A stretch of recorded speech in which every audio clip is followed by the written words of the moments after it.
naman ako dun sa sa iyong introduction, Doc. Ayun. So, ah, okay naman po. Naririnig loud and clear po ba yung aking boses? Malakas, malakas po. Okay. Ayun po. Sige. Anyway, papakilala muna po ako. Ako po ay nagtapos ng aking Bachelor of Theology sa North Caloocan Bible College, pero nag-aral din po ako ng diploma in Christian Ministry sa Assemblies of God School of Ministry. And then nag-aral din ako ng Master of Ministry sa Nazarene Theological Asia Pacific Nazarene Theological Seminary, pero hindi natapos. Ayun, and nag-continuous ako ng Master of Divinity sa Far Corners International Theological Seminary. Then nag-aral ako ng secular dito sa Southeast Asia Christian College ng Bachelor of Arts in Christian Education. And ngayon sa kasalukuyan, ako yung nag-aaral ng Doctor of Theology sa Antioch Theological Seminary. Pero nitong nakaraang graduation ng school ay inawardan ako ng Doc Joel ng honoris causa ng Doctor of Divinity. Ayun, thank you Doc sa credential. At ako po ay nagturo sa Assemblies of God o sa AGSOM School of Ministry sa loob ng 2016 hanggang 2020. Ayun, 2021. Ilang taon din siya. Then nagturo din sa DITS, sa Disciples International Theological Seminary ng isang taon. At dito sa Bible School na ngayon ay pinangungunahan ko ay isang taon din. Ayan, isang taong existing. And then ngayon dito sa ICTC. Ayun. So ako po ay bata pa po ko. Ewan ko po kay Pastor RJ o kay Pastor Leonard at kay Pastor, hindi ko mabasa, Sansan po ba yan kung tama? Okay, ako po ay kung mamarap atin yung 30 pa lang po ako, 30 plus. Hindi ko na babanggitin po yung kasunod. Nasa 30 plus po. Ayun. So anyway, Doc, start na po ba ako? I-start ko na to. Yes, you can start your topic for today. Okay. So before tayo mag-proceed, gusto ko pong makilala muna yung tatlo po nating student ngayon. Ang sasabihin nyo lang po is yung inyong pangalan, yung background nyo po ng ministry, kung ano pong ministry, kung kayo po ba'y pastor, kasi po baka pastor po kayo, hindi ko kayo matawag na pastor. Ayun, kung hindi naman po, okay lang. And then, pangalan, ministry, at church, kung ano pong church po kayo belong. Kung yan po ba ay, para po alam ko po kung saan iikot yung ating ng ating discussion.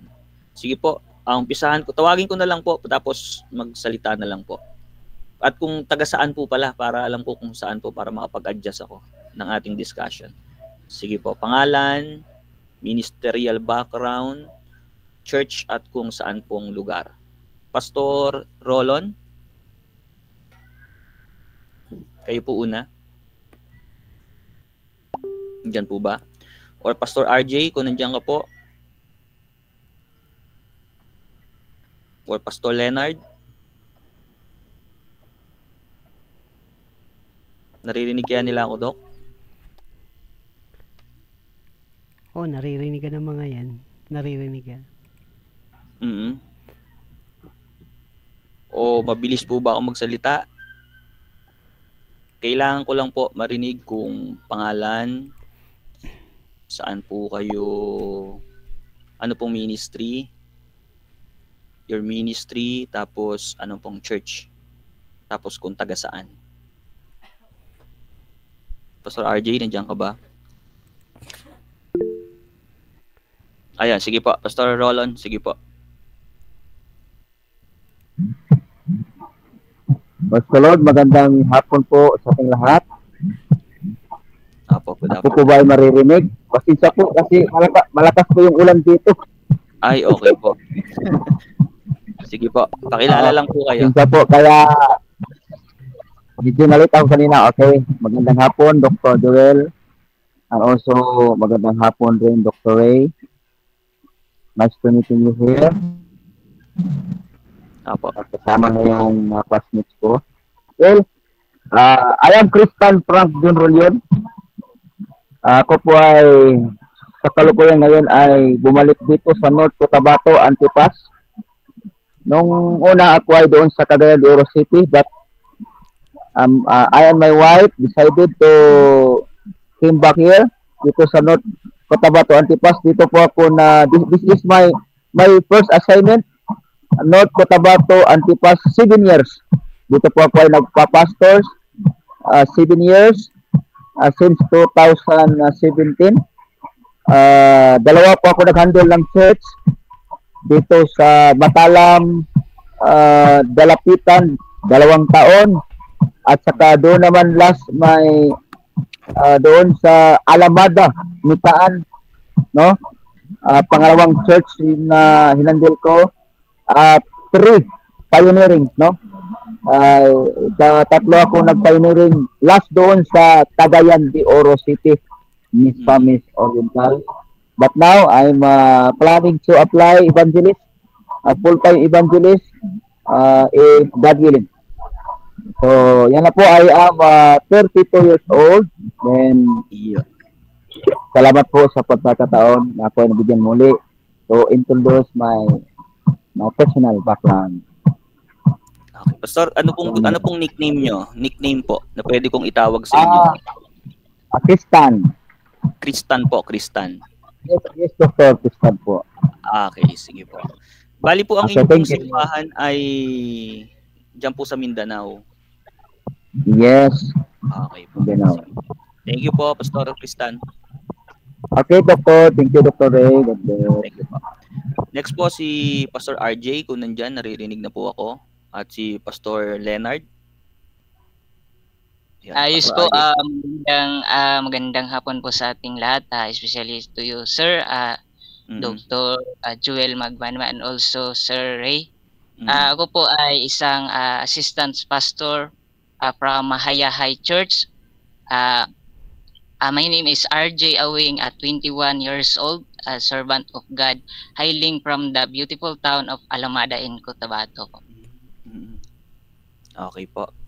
At saka po, nag-aral po din ako sa amin ng STP, sectional, tinatawag na sectional training program po. At saka, sa ngayon po is mayroon po akong pioneering na hinahandle po sa, ano po, I think hindi nyo po ito familiar na lugar, sir, sa dito lang din po sa amin, sir, is sa Piaro po. Piaro po, Libungan, North Cotabato po.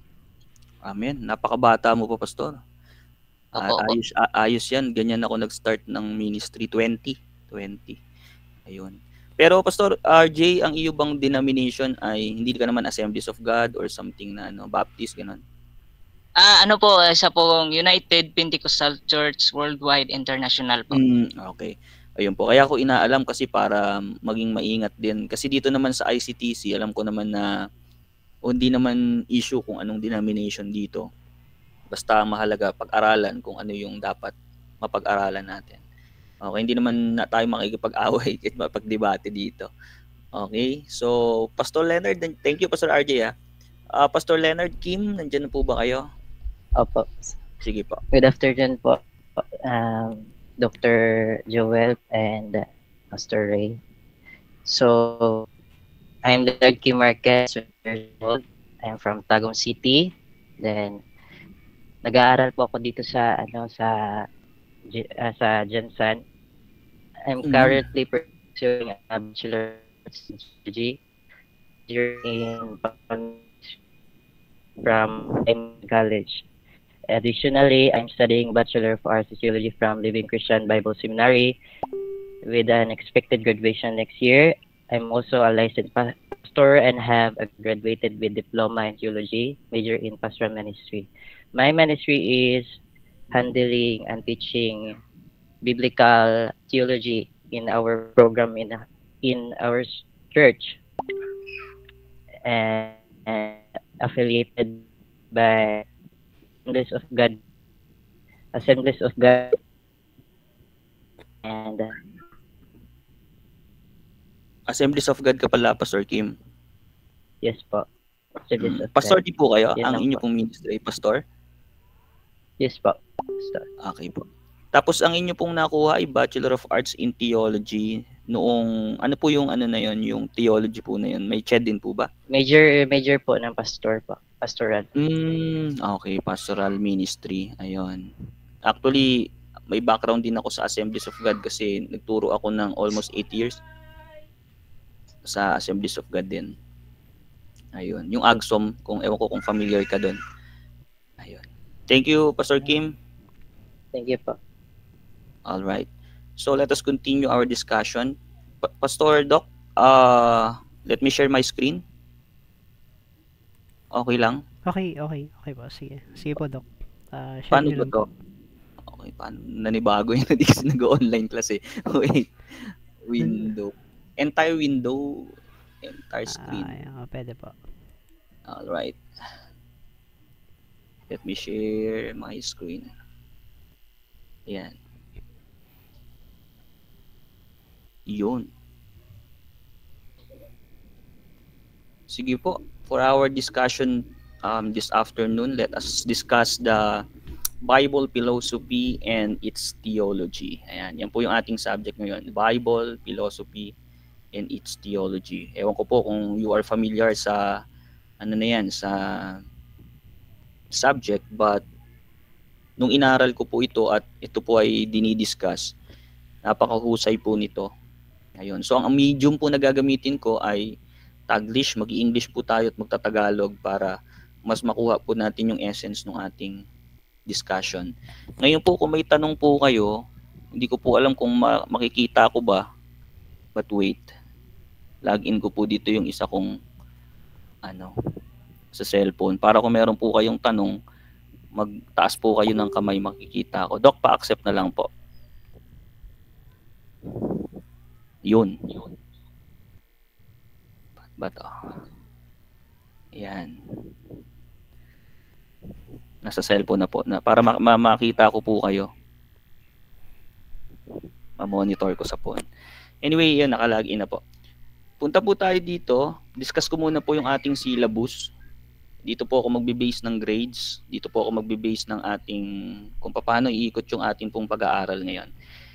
Ito po ang ating subject, school year 2024 to 2025. Ang kontrata ko po sa inyo ay every Friday, June hanggang September po ito, ang first semester. Yan po ang aking pangalan. Ito po ang aking email address. Ito po ang aking contact number. Just in case po na hindi kayo makakapasok, paki-text po ako. I-text nyo po ako o mag-chat po kayo sa akin dito sa Messenger. Okay po yun.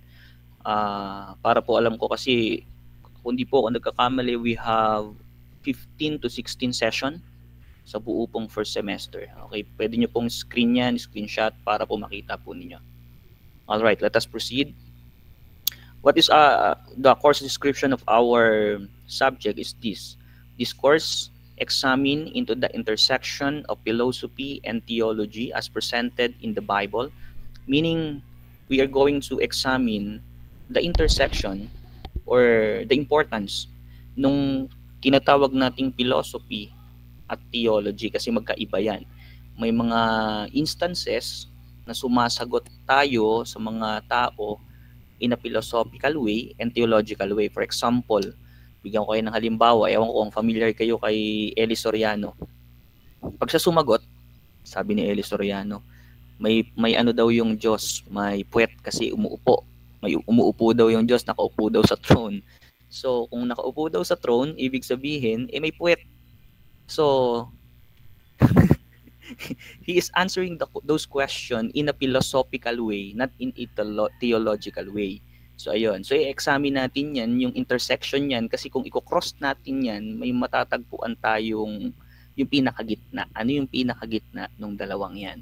Okay, it explores the philosophical concept, ethical teaching, and theological doctrines within the biblical text and their impact on Christian thought and practice.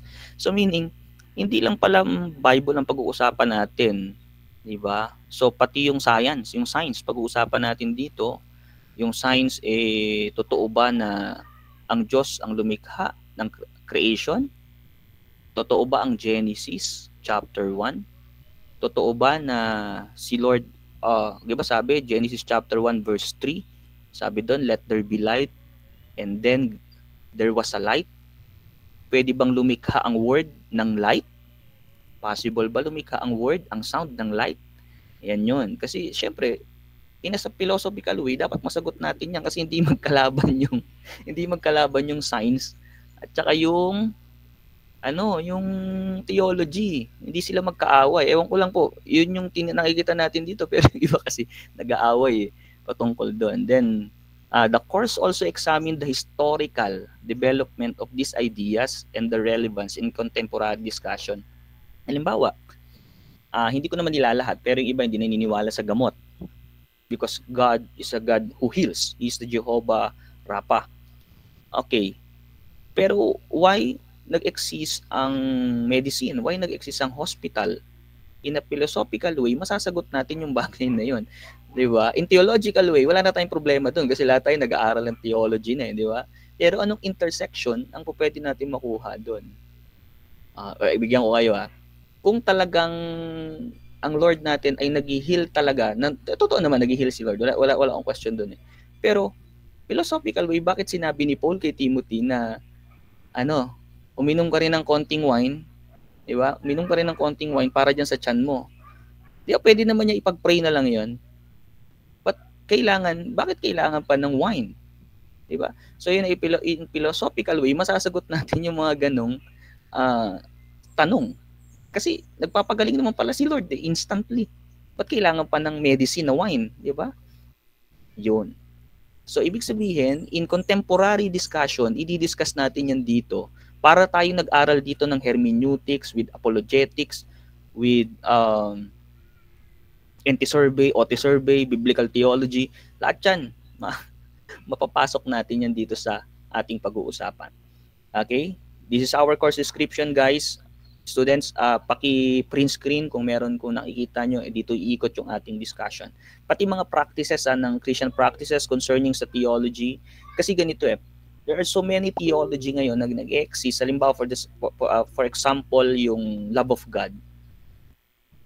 Paano mo masasabi ang love of God in a practical way sa isang taong sobrang lungkot at gusto na magpakamatay? Diba? So, yun yung ibig ko sabihin. So, may mga theology tayo. Hindi mo pwede sabihin sa magpapakamatay na, sige, mahal ka ng Lord. Hindi niya naiintindihan yon.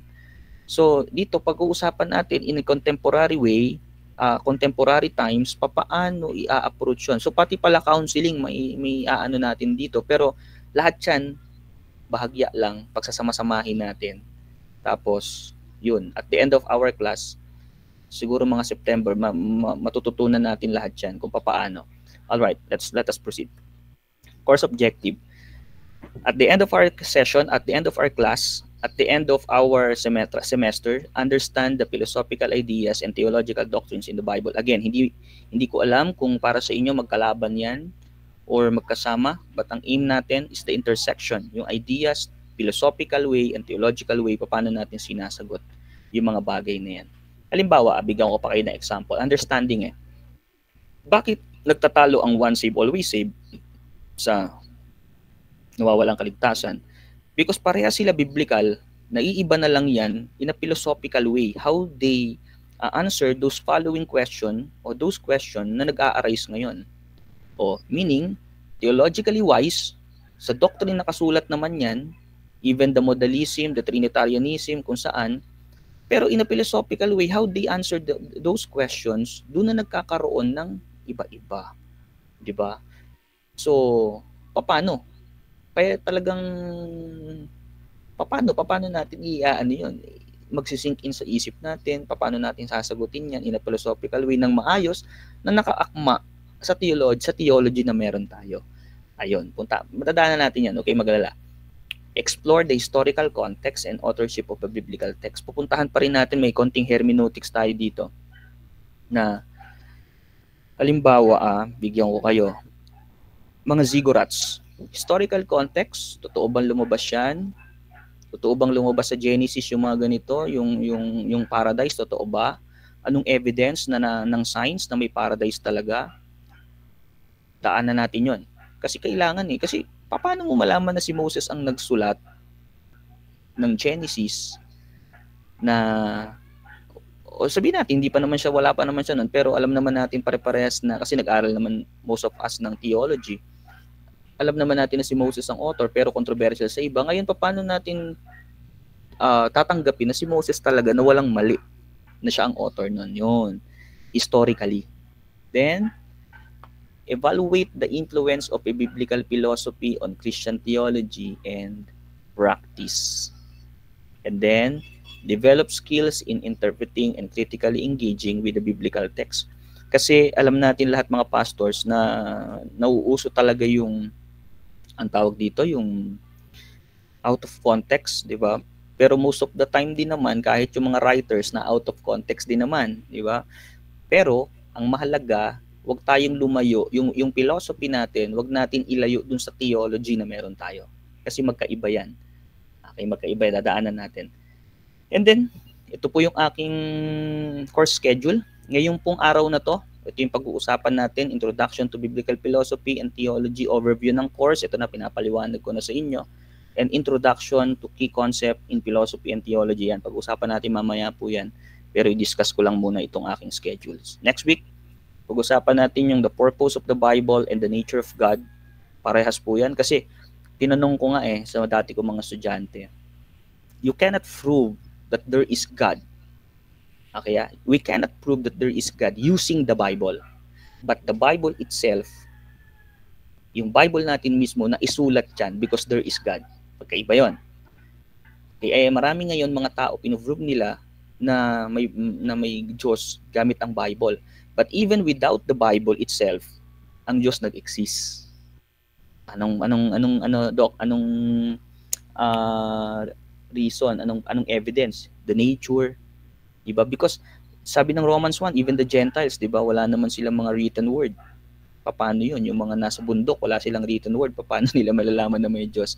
So, yun, philosophical way, etc., etc. So, the purpose of the function of the Bible in the life of the believers, yan, pag-usapan natin yung next week, philosophical and theological perspective on the nature of God. Ato, magkaiba, di ba? Alam naman natin ang difference between the nature of God, the attributes of God. Alam natin magkakaiba yan. Di ba? Yung mga holiness, righteousness ng Diyos, magkakaiba. So, daanan natin lahat yun at tignan natin anong theological at philosophical perspective yung makikita natin. For example, bigyan ko ay justice. Okay? Yung justice, si Lord ay just. Ang tao kaya? Diba? Yan, puntahan natin yun. In a philosophical way, paano magiging just ang tao? Dadaanan natin yan. So, next week po, pag-usapan natin. Then, third week, the canon of the scripture. Alam na natin to pero dadaanan ko pa rin po para may mapulot pa kayo dito. Literary genre in the Bible, definition and significance of the biblical canon. For example, bakit napakaraming writings ang hindi na isama sa canonical or sa canonicity ng ating Bible. For example, there's the book of Solomon, the Testament of Solomon, the Gospel of Mary, the Gospel of Judas, the Gospel of Barnabas. There's a lot of gospels na nandun, ang tawag nga doon pseudepigrapha. And then meron pang apocrypha, the Old Testament writings, and then the Bible. So bakit hindi nasama sa canonicity? So yun, pag-usapan natin yun next sa third week. And then the process ng canonization, paano nila yan sinukat. Ano ang yung Old Testament and the New Testament, because we do believe that the great and exact commentary of the Old Testament is the New Testament. Diba? Pinaka-best yun na commentary. Kasi nag-exist yung Old Testament sa New Testament. Ayun. Pag-usapan natin sa third week yan. And then fourth week, the creation and cosmology. Creation, which is faith or biblical, and cosmology is scientific. The biblical account of creation and the philosophical implications of creation, theology. Pag-usapan natin yan.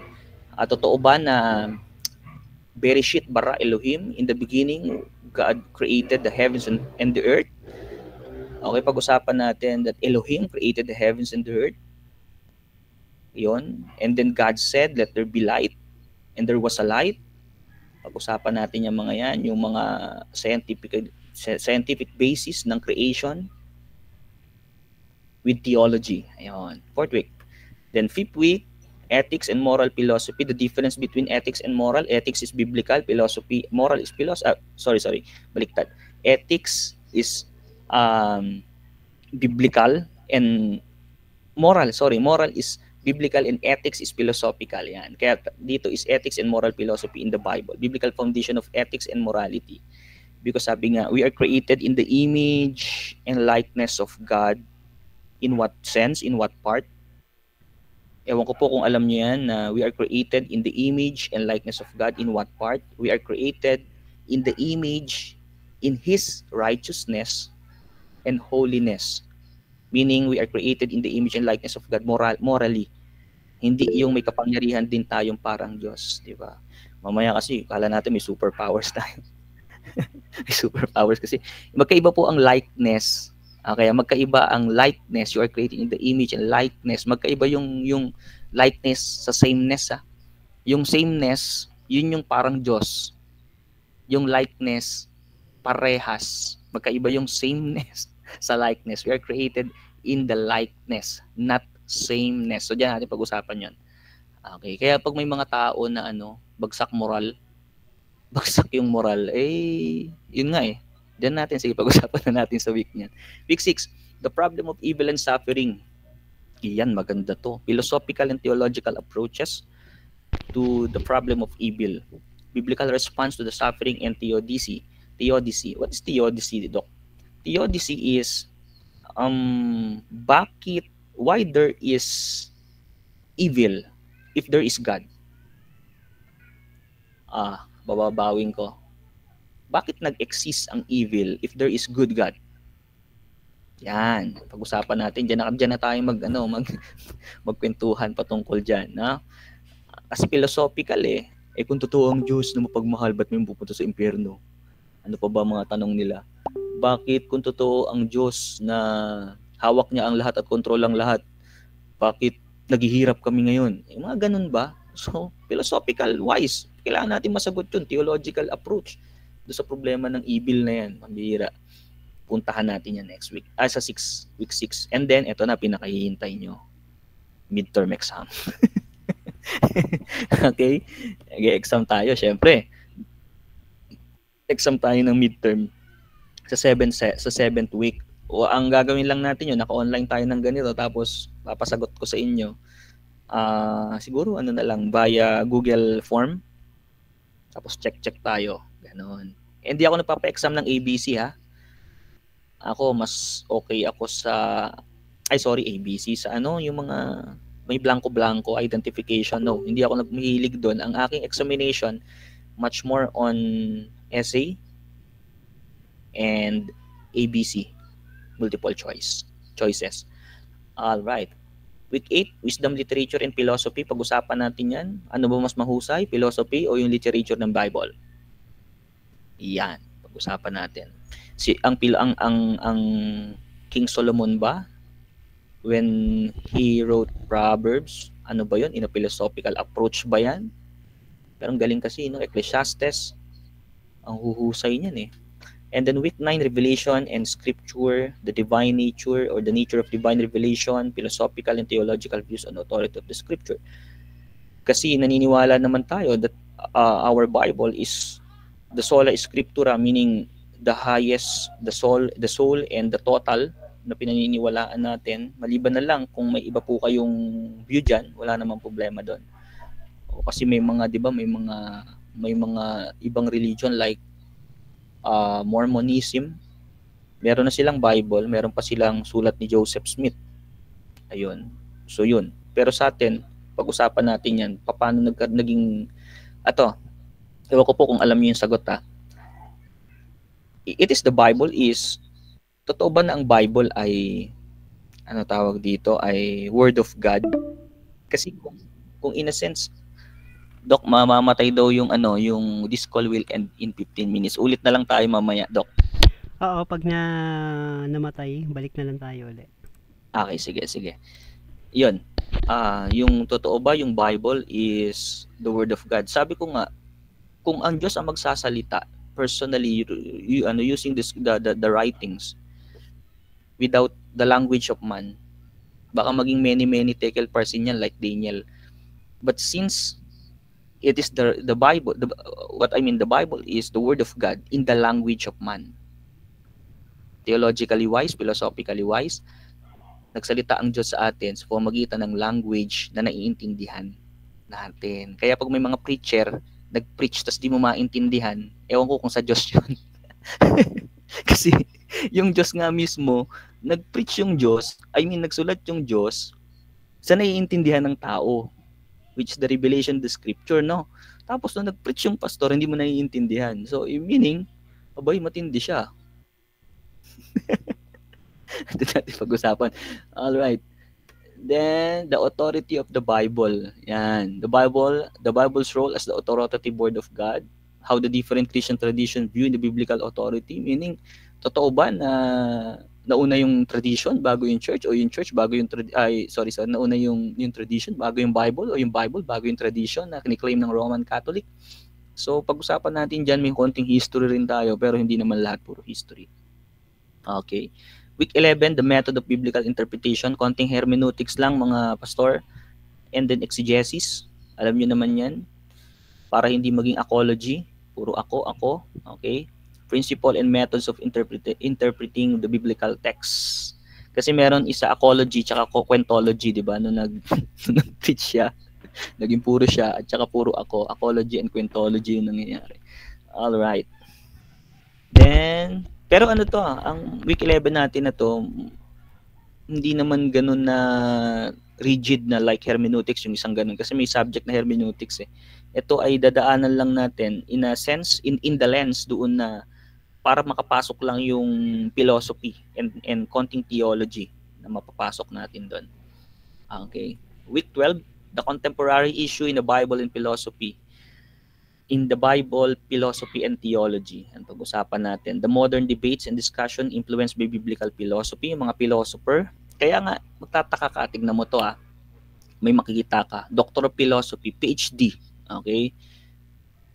Pero, hindi siya critical thinker. Hindi siya marunong malalim mag-isip, wala siyang reason. Paano naging PhD 'yon? Hindi siya philosopher, hindi siya nag-iisip. So ang tawag ko PhD puro hangin ang dala. Puro hangin ang dala. Sorry.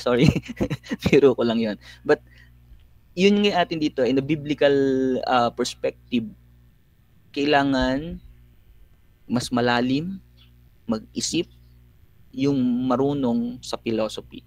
The relevance of biblical philosophy and theology in contemporary society. Kasi nagiging modern yung ating mundo. Dapat bang nagiging modern din yung Christianity? Diba? So, okay lang ba na ganito yung church ngayon? So, sasagutin natin lahat yung contemporary issue sa panahon natin ngayon. Okay, then 13, the church and community. Anong silbi po ng church ngayon? The theological and philosophical perspective on the nature of the church and the role of the church in the Christian theology. The role of community in the Christian theology. Halimbawa, bigyan ko kayo ng isa pa example. Sa mga Trinitarian, ang Diyos po ay iisa na may 3 persons. Ngayon, the question is, how do we apply the Trinity sa community? Kunyari, ako unbeliever ako, anong paki ko kung may Trinity ka? Hindi mo naman ako mahal. So, how do we apply the Trinity in the lens and in the sense na maiintindihan ng community na hindi naman masyadong theological yung dating. So, kung ako sasagot, halimbawa, sasagutin ko, kahit sabihin ko na He is the God of love. Kasi tatlo sila nagmamahalan. Di tatlo Diyos. parang ganun, di ba? Magkakaroon talaga ng confusion. So, kaya ang pinakamainam kung titignan natin, paano sinasagot 'yan? Paano yung mga theology magiging theophany, or paano yung teaching ay magiging siyang in a practical na hindi naman nasisira yung mismong message, the church and community. And then 14, the final examination. Ito po yung pinakahinihintay niyo pong lahat. The final examination. And then week 15, the submission of the course requirements.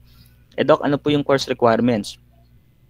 Ito na po. Ready na po ba kayo sa course requirements natin? Ito na. Grading evaluation po tayo. Class attendance, 40%.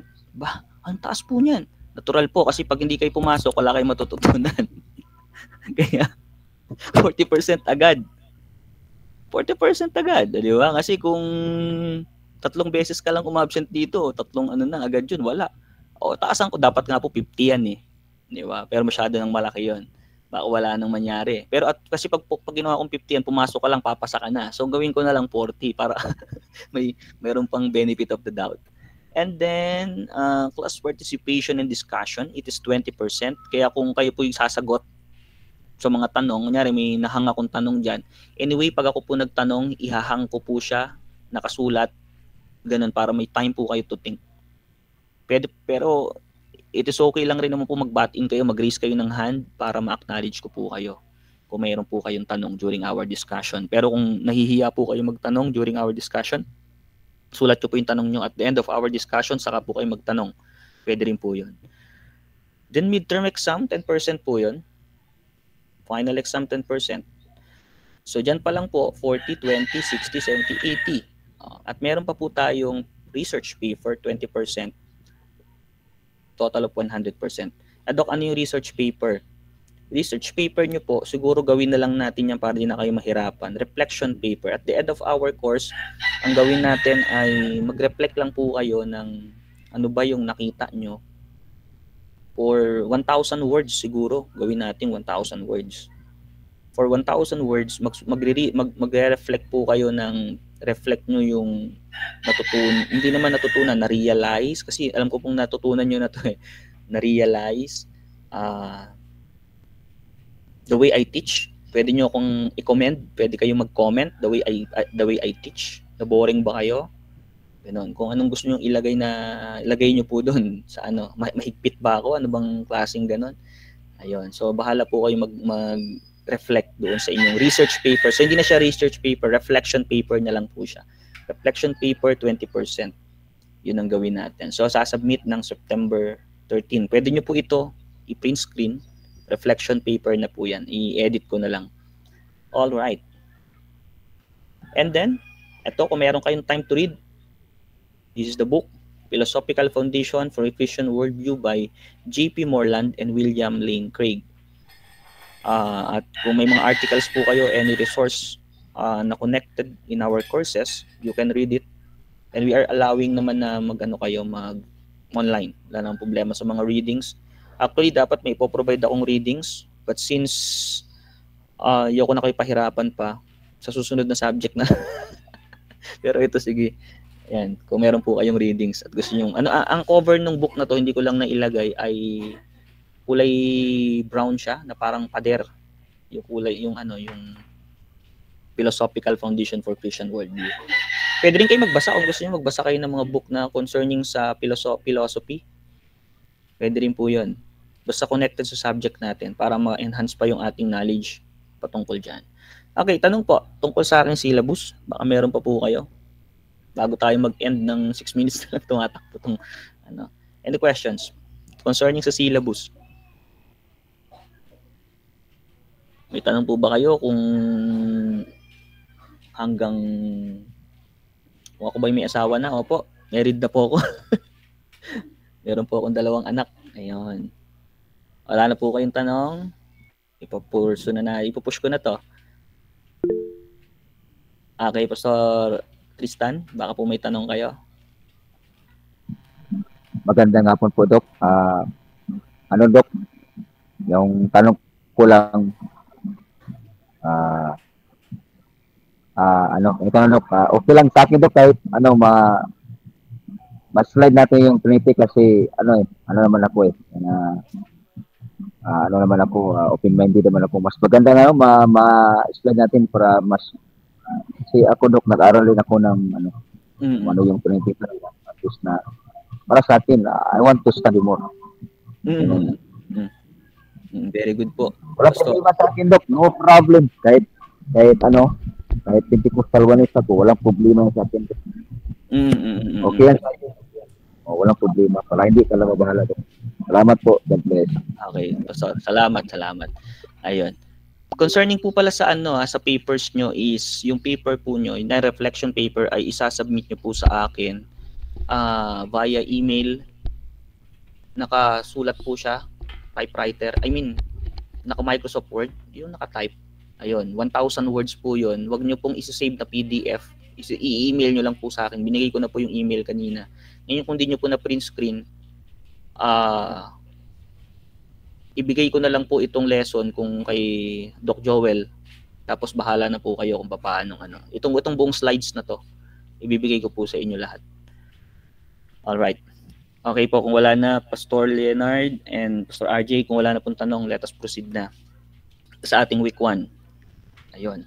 Pakisabi po kung mabilis ako masyado o mabagal. Baka po makatulog kayo pag mabagal naman. Ayun, kaya medyo jolly yung ating datingan para kahit papano maano po kayo, ma-refresh. Alright. Introduction to Bible Philosophy and Theology. Puntahan po natin ito, yung ating discussion. Ang objective po ng lesson na ito ngayon sa week 1 natin ay ma-introduce ko lang muna sa inyo. Mild lang muna po tayo, philosophical and theological concept nito. Magpo-provide po ako ng overview of how philosophy and theology intersect in the Bible. Halimbawa, sabi diba, trust in the Lord with all of your heart and do not lean in our own understanding, and in all of our ways acknowledge Him and He will direct our path. So pag tinignan natin, yun ay biblical. And then, kailangan ba lagi talaga na si Lord ang ating mag-pray ba? Kailangan ba talagang palagi nagpipray? Halos lahat ng decision ipinagpipray yon. Sagutin natin mamaya yan. Eh, kung ako tatanungin, kailangan talaga. Diba? Paano kung yung iba katulad nung umiiral ngayon sa Facebook, dapat daw ba lahat ng credit sa Diyos na pupunta? Diba? Sabi dun. So, yun yung kanyang idea, yung kanyang philosophy. Mali yung, wala siyang theology, ibig ko sabihin. Kaya may intersection talaga ito. And then, discuss the importance of studying biblical philosophy and theology. Okay, let's move on. Defining philosophy and theology. Ito tanong, what is philosophy? Alam kong nasagot na to noong nakaraan yata, na-discuss to. Sagutin natin. It is from the word pilo or pilya. Pilya. Yan. Pilya or pilo, na ibig sabihin po nito ay love, di ba? And then sophia, it is from the Greek word ng wisdom. So, the study of fundamental question, the lovers of wisdom, the study of fundamental question about existence, knowledge, values, reason, mind, and language. Isa-isahin natin, existence. So, ibig sabihin, Doc, pag may nag-exist, may philosophy? Yes.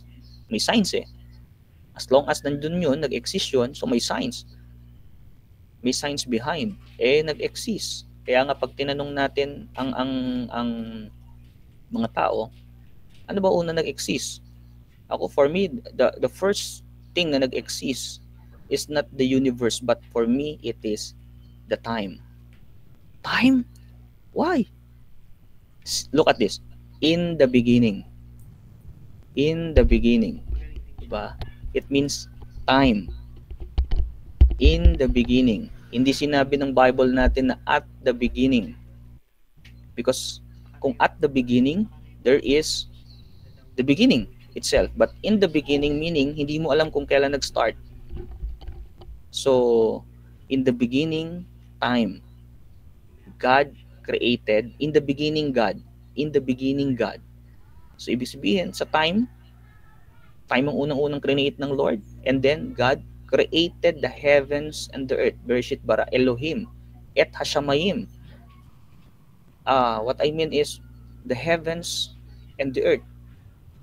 Saan ba tayo nakatira? Sa heavens and the earth, diba? So, second na create ng Lord is the space. May science agad. Diba? Existence. Nandun agad yung science. In the beginning, God created the heavens and the earth. Napaka-importante, nandun pa lang tapos na usapan. Kasi kung walang Genesis 1:1, wala nang Revelation chapter 22. Wala na yun.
Teka lang, Doc, at yung aking laptop di pa nakakonect. Cellphone ko pa lang eh.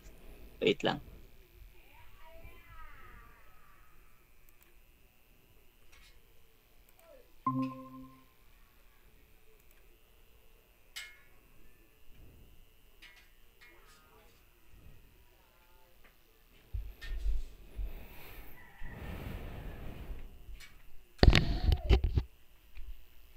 Wait lang po ah. Yung aking laptop pa lang yung nakakonect. Ay, yung cellphone. Wala pa yung slides. Wait po.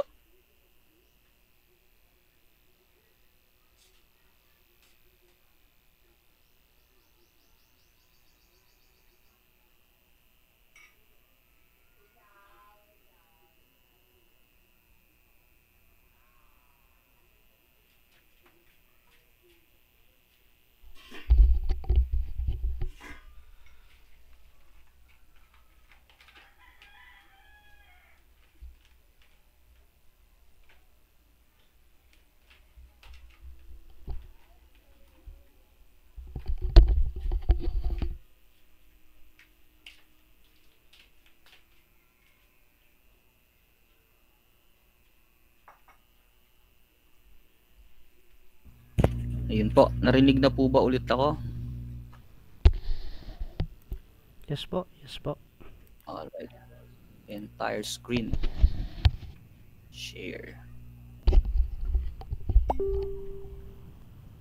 Wait lang po ah. Dito na tayo nun eh. Ayan. Existence. Saan ba ako naputol nun? Ayun. Dun sa ano, dun sa creation ng Lord kaya in Genesis 1 pa lang, verse 1, tapos na usapan, no? Tapos nag-ano pa na narinig okay naman po yung sounds ko, no? All right. Tapos sunod doon knowledge na. Ito na, pumasok na tayo sa knowledge. So, philosophy pa rin 'yan. Pansinin niyo, lahat ng marurunong talaga, pansinin niyo kapag ka PhD, yung mga ganun, di ba? So, knowledgeable. Values, mataas ang ethics, reason, mahusay mag-isip, mahusay magdahilan. Diba? Yung philosophy, hindi po pwede yung philosophy, tapos tinanong mo kung anong kunyari, PhD siya o Doctor of Philosophy, tapos tinanong mo siya anong reason mo patungkol sa ganito sa ganyan, tapos hindi niya nasasagot ng maayos, nakukulangan ka. So walang reason, mahina. So mind and language. So yan ang philosophy, dyan iikot pag sinabi nating fundamental question ng existence, knowledge, values, reason, mind, and language. Yan ang philosophy. So, ngayon naman, what are the branches of philosophy? Metaphysics, epistemology, ethics, logic, atheistic. Okay? Yang mga yan, iikot yan sa philosophy. Kaya wag po kayong mga away. Yan ba, atheist.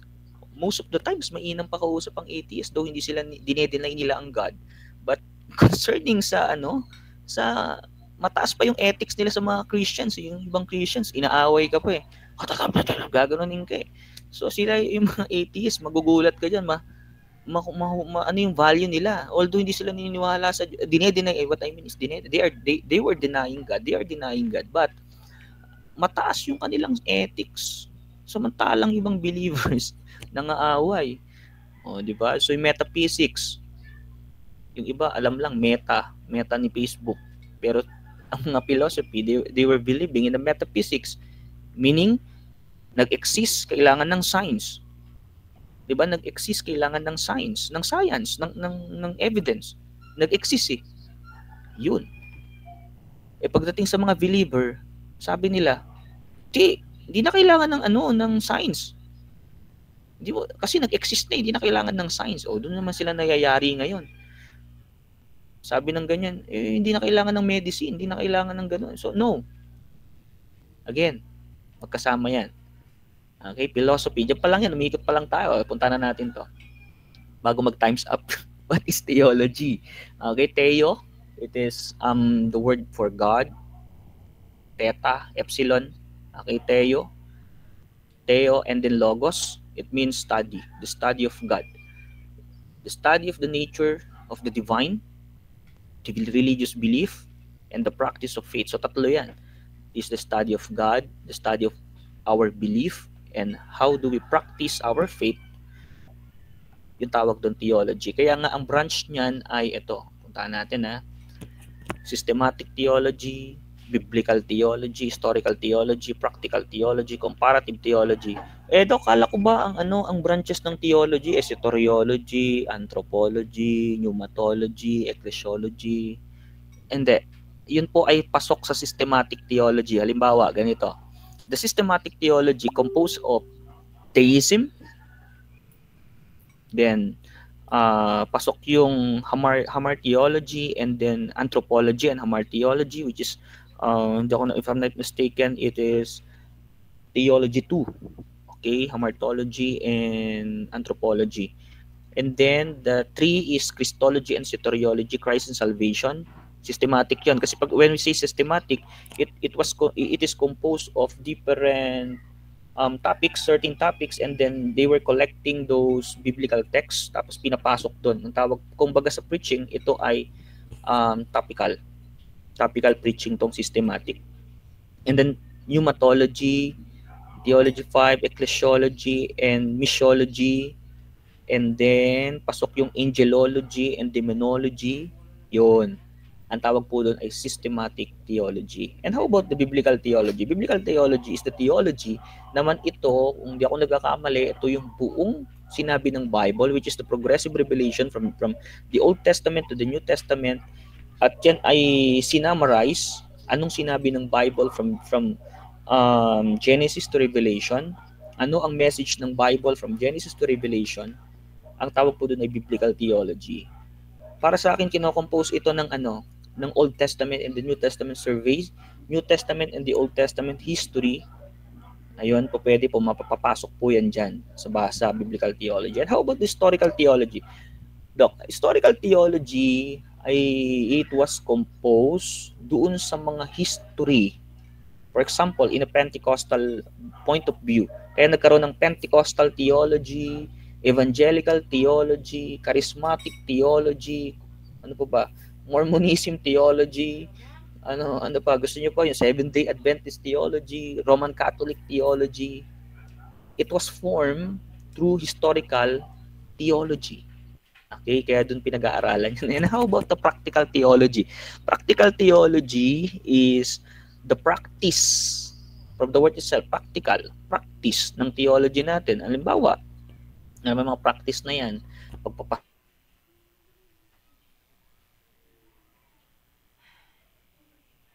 dyan, diaconia, ano ba tawag doon? Ministerial. Lahat na may mga kinalaman na to sa sa pagpapastor, sa mga paglilid, sa mga practical application ng theology, practical theology. How about the comparative theology, Doc? Comparative theology, ito po yung mga different religion, different theology. For example, we are going to compare the Pentecostal theology in oneness modalism theology. Tapos papasok ka pa doon sa Zoroism theology kasi yung mga ganyan may mga rin sila may mga iba-iba pa rin silang belief So we have to compare, tapos pag kinompare mo sino yung totoo o malapit sa katotohanan, ganyan, di ba? So ang pag-distinguish natin dito is totoo, malapit sa katotohanan, truth, almost truth, di ba? Yun yung comparison natin, hindi na yung hindi totoo kasi alam na natin yung hindi totoo but yung truth and the almost truth, doon tayo kailangan ng discernment, kaya kailangan ng comparative theology. Alright, yun, kumukulog na dito ng malakas. I hope na may naiintindihan po kayo, ano? Okay, so the intersection lab, punta tayo sa intersection of philosophy and theology. Pasukin na natin to. Alright, let's move on. The philosophical method in the question in theological studies. Puntahan natin. The first approach is para mapasok natin yung intersection ng kung tama ba yung, halimbawa, noon si Solomon ang daming asawa. Ngayon, ang sabi natin, isa lang ang asawa. Ano ba nangyari doon? Ano ba nangyari, di ba? So, puntahan natin, una, in an analytical approach, mag-isip tayo. Sabi nung pare, go. Sabi ng pare, humayo kayo at magpakarami. Sabi ngayon, wala nang ganun Di ba pa nagkakasal ako, hindi ko na sinasabing humayo kayo magpakarami. Kasi ang dami na ng tao So, anong approach? Una, analytic approach, mag-isip. Mag-isip. We have to think. Philosophy employs analytical tool to clarify the critical evaluation o evaluate theological concept. Baka naman kasi dami ng tao, ba't kailangan pong pahayuhin at humahayod, dumami, di ba? Yun. Tama naman, sinabi ng Bible yun. Pero tanong, a-apply mo ba? Pasok pa ba? Di ba? For example, a theological coherence of doctrine of the Trinity. For example, puntahan na natin itong Trinity na to. Totoo ba na ang Trinity ay nasa Bible? Trinity was not written in the Bible. Hindi nakasulat yung word itself, the Trinity, even the modalism, the oneness theology, hindi naman nakasulat sa Bible itself. Di ba? So, but the philosophical idea, nandun. Nakalagay yun dun. Kaya nga, tanong ko nga, ewan ko kung nasasagot ito ng ibang mga Trinity. Although, nasa part ako ng Trinity community, I mean, Trion, hindi Trinity. Ang tawag ko ngayon dyan, Trion God. Parang ganun din yung concept. But, ang tanong ko nga, dapat naiintindihan. Kasi konting mali lang dyan, magiging tatlo eh. Di ba? Kaya dami pa nag-i-explain yan. Para daw itlog. Anong itlog? Sabi ng isa, para daw yellow. Ano ba yung yellow na yun? May usok, may usok. Ano ba yung isa? May solid, tsaka may liquid. Ha? Eh di pag tinanggal ko yung usok, di na siya, no, hindi po pwedeng ganun i-define ng God. Hindi po pwedeng ganun eh. Sabi pa nung isa, itlog, may shell, may, may yolk, tsaka may puti. Susme. Hindi ganun. Kasi, pag sabi 3-in-1 daw na kape. Ginawa nilang, they can't explain philosophically yung Trinity. Kaya ngayon, nasabi tuloy ng mga, Pastor Tristan, ang sabi tuloy niyan, di tatlo Diyos nyo. Di ba? Nagkakaroon ng misunderstanding talaga pagdating dyan, philosophically. Tapos meron pang isa, sabi, iba-iba, para daw tao. Walang exact. Meron pang isa ako napanood sa Facebook, Luzon, Visayas, Mindanao daw, tapos buong Pilipinas. Hindi mo po pwedeng i-define ang triune God sa pamamagitan lang ng ano bang tawag doon, yung mahinang ebidensya sa ganung bagay. Nag-iisip nga ako ng pinakamalapit kaso sabi nga ni Saint Augustine, kapag inintindi mo siya, mababaliw ka di ba? Pag hindi mo naman siya inintindi, mayayari ka rin naman. So, ang hirap. So, yun. Para masagot ang Trinity, kailangan mo ng logical coherence. Para madepensahan mo rin naman o masagot mo ang modalism or the oneness theology, is you have illogical coherence. Di ba? Hindi po pwede dito yung, hindi ko alam eh. Ganun nga yun. So, mahina. Kaya ito yung goal natin dito. Kailangan natin mag-isip in a logical way, analytic way.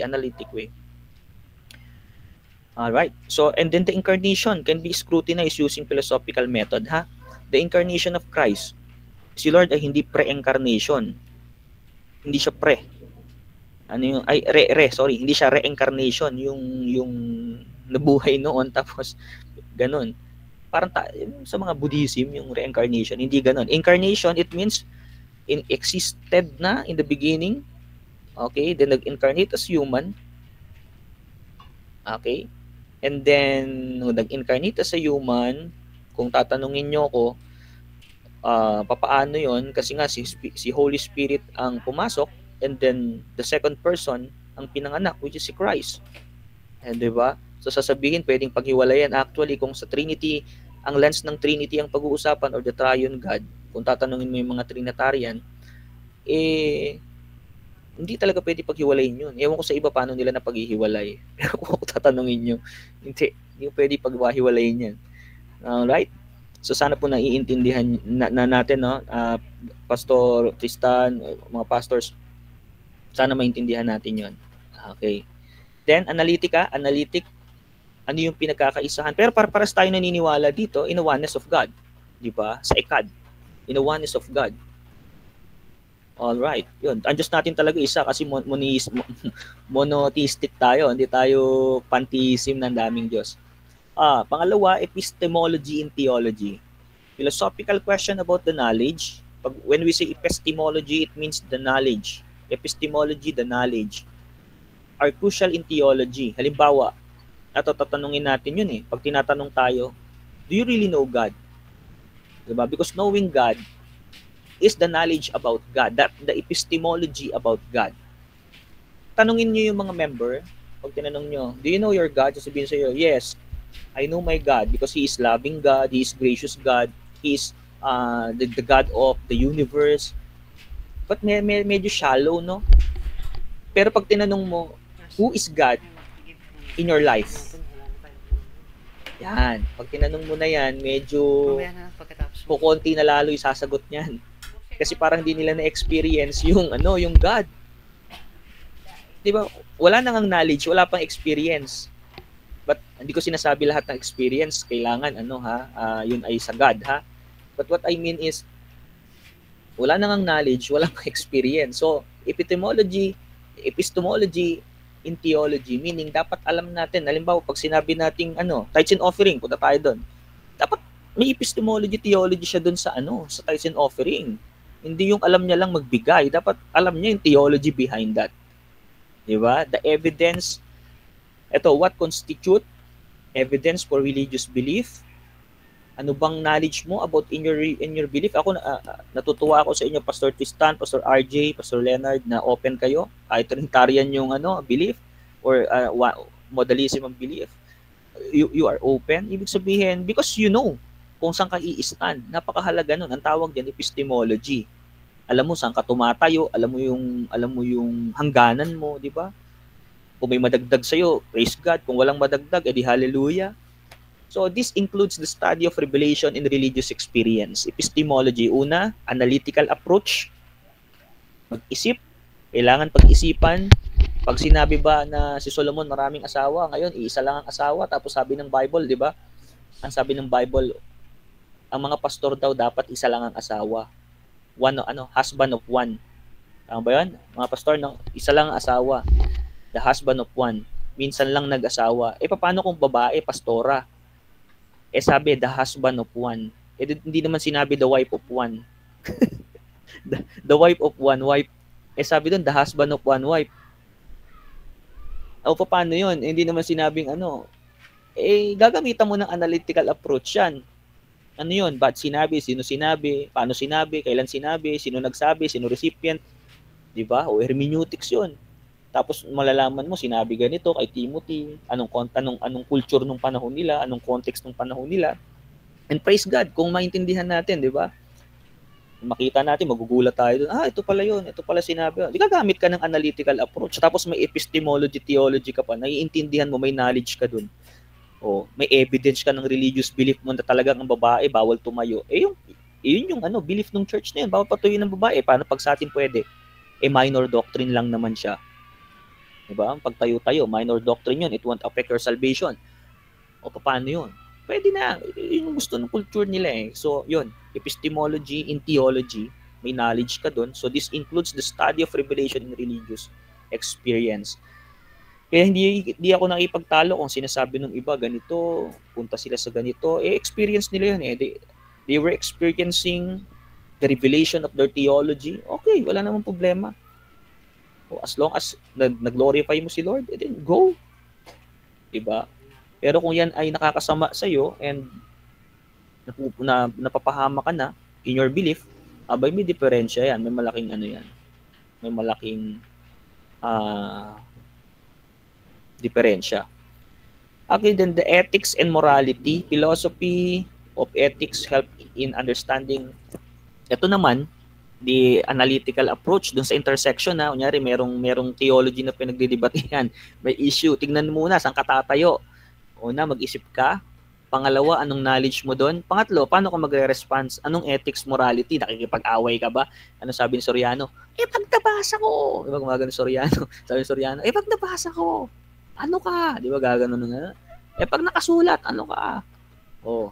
Walang ethics. Philosophy of ethics help us to understand and developing moral teaching found in the Bible. The issue of justice, love, and nature of good and evil are explored philosophically. Kaya nga medyo mahirap yung bagsak yung moral, pero magaling, no? Mahusay.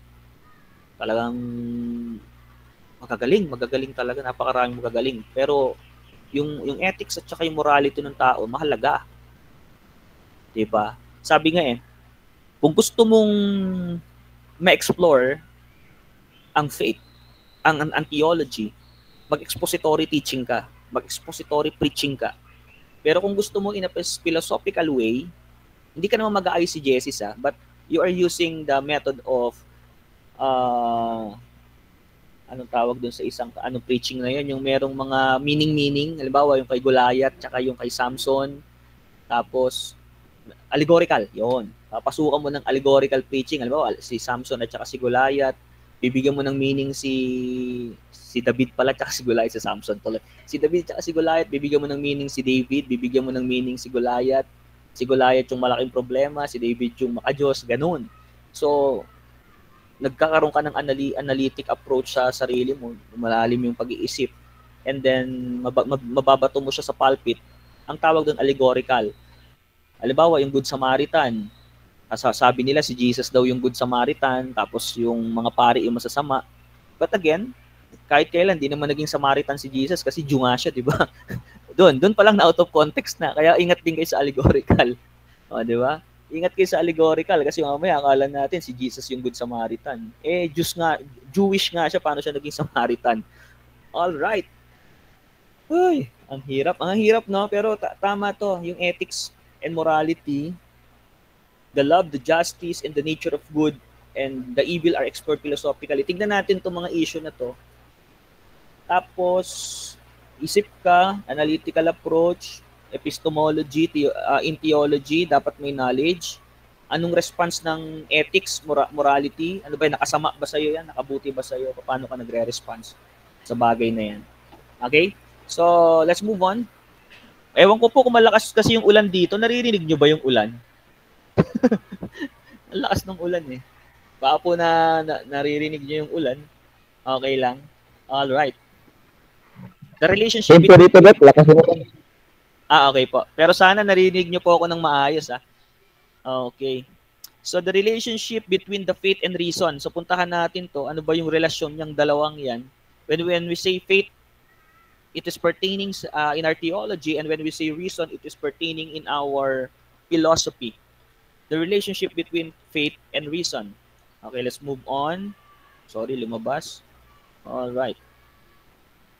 Yun. The relationship between faith and reason is a central theme in both philosophy and theology. Napakahalaga po niyan, mga pastors, no? Puntahan natin yung relationship niyan.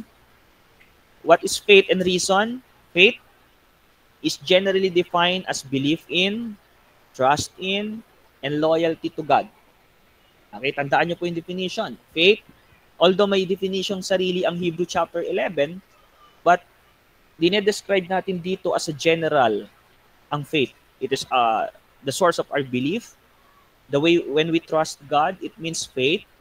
And our loyalty to God, it means also faith. All right? So what's the reason? Reason is the capacity for logical, rational, or the normal, the critical thinking and analytic thought. Oh, di ba? So kaya sabi ko sa inyo kapag may faith ka, dapat marunong ka rin mag-isip. Meron ako, ewan ko kung ano, meron kasing isang church, buhay pa, ewan ko kung ano yun, kung JMC ba yun, Jesus Miracle Crusade. Hindi sila umiinom ng medicine because that's their faith. Okay, but the reason, the capacity for critical thinking, buhay pa sana yung anak ni brother, nakalimutan ko yung founder nila. Antibiotic lang po yung solusyon. So there is faith. Tingnan nyo, there is faith. May faith doon, but nasan yung reason? Nasan yung logic? Nasan yung philosophy? Antibiotic lang sana. Sana buhay pa. But we cannot judge them sa ganung bagay. Pero yung sinasabi ko kasi, make sure na kapag may faith, dapat may reason. Okay? So mamaya pag-usapan natin yan. Paano pa natin palalalimin yan? Halimbawa, may faith tayo kay Lord. Yes, iingatan ka ni Lord. Kahit saan ka mo magpunta, kasama mo siya. Kahit saan ka magpunta, tanong. Hindi ka na ba mag-iisip paano ka makakain? Hindi ka na ba magtatrabaho? 'Di ba? Kaya nga yung pangalan nun, yung Thessalonian Church, sabi ni Paul doon, pakainin yung tamad kasi there is faith. They are so faithful. Ay, pambihira. Diba? Matindi. Matindi faith ng Thessalonian Church. The first church na sinulatan ni Paul. Isa sa ano yun sa unang mga simbahan na sinulatan ni Paul, Thessalonian Church. Pagkatapos, wala silang reasoning, bagsak yung critical thinking nila, nag-aantay na lang sila ng rapture. Oh, paano yun? Hindi na sila nagtrabaho. Kaya sabi ni Paul sa kanila, ay kami nga di ako umasa sa inyo, di ba? Sabi ni Paul dun sa Corinthian Church, nagdagi silang tent maker. Oh, anyway, yun, kailangan lagi, if there is faith, there is reason, or if there is theology, make sure, alam natin yung kung paano natin gagawin yung ano natin doon. Hindi puro nagpipray na magkatrabaho, pero hindi naman naghahanap ng trabaho. Di ba? So may mga ganun akong kilala Lord, ano po, ipasa niyo po ako sa exam, gusto ko po mag-exam, di naman nag-review. So, anong papaalala sa iyo ni Lord?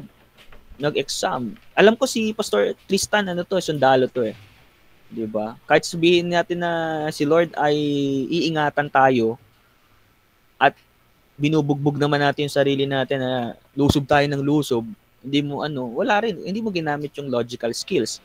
Walang reason. So I hope na sana naintindihan natin the relationship between faith and reason, ha? Sana nagets natin mga pastors na hindi porket may faith isang tabi na natin yung reason. At hindi naman porket puro reason lang, wala nang faith, 'di ba? Marami rin yun Puro faith lang. Ay puro reason lang. 'Di ba? Hindi naman ito yung sinasabi ko kanina, karamihan ng puro reason without faith, ang tawag diyan ay atheism or atheism. All right, let's move on. Kilala niyo siya? Kilala niyo yan. Lalo sa mga nag-Bachelor of Theology na, alam kong nadaanan niyo. Kilala niyo yan. Okay, medyo makapal pa yung buhok niya dyan. Okay, siya si St. Augustine of Hippo. I think 300 AD yan. Before, bago ma-dissolve itong Roman Empire, kung hindi ako nagkakamali. Okay, siya yung isa sa mga promotor ng mahuhusay ng mga theology ngayon na lumabas. Okay. Ang viewpoint dito ni St. Augustine, tingnan nyo po sabi niya, faith precedes understanding. Kapag may faith ka, makakaunawa ka. Kaya nga sabi, trust in the Lord with all of your heart and do not lean in your understanding. In all of your ways, acknowledge Him and He will direct the path which you take. Sabi doon, lagi lang kay Lord, si Lord lang unahin nyo, tapos magkakaroon na kayo ng understanding. Sabi niya, totoo naman, di ba? He believed that faith is necessary to achieve true understanding. Kung may faith ka, mas magiging magaling ka. According to him, believe in God and the truths revealed in Scripture provide the foundational for the rational or the normal inquiry. Pag may mga tanong ka sa mundo, ay sabi ni Rick Warren, who am I? Sino ba ako? Diba tanong niya?